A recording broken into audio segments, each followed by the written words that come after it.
অন্তত 12টি দেশে তদন্ত হচ্ছে যুক্তরাজ্যের লেবার পার্টির এমপি টিউলিপ সিদ্দিক ও তার পরিবারের বিরুদ্ধে ওঠা অর্থ পাচারের অভিযোগ। দুর্নীতি দমন কমিশন সূত্রে এমন খবর প্রকাশ হয়েছে ব্রিটিশ গণমাধ্যম দ্য টাইমসে।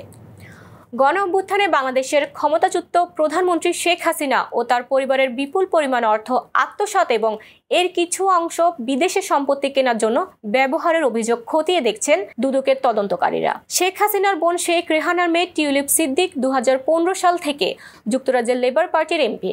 তদন্তের অগ্রগতি সম্পর্কে জানতে চাইলে দুদকের এক মুখপাত্র জানান, শেখ হাসিনা ও তার পরিবারের বিরুদ্ধে তদন্তের অংশ হিসেবে 10 থেকে 12টি দেশের কাছে তথ্য চাওয়া হয়েছে। তবে টিউলিপের বিষয়ে কতগুলো দেশের কাছে তথ্য চাওয়া হয়েছে তা স্পষ্ট নয়। তিনি বলেন, আমাদের দল বিদেশে পাচার করা অর্থ উদ্ধারে কাজ করছে। যুক্তরাজ্যের ইউরোপীয় ইউনিয়ন সহ অন্যান্য দেশের সহায়তার আশ্বাস পেয়েছি।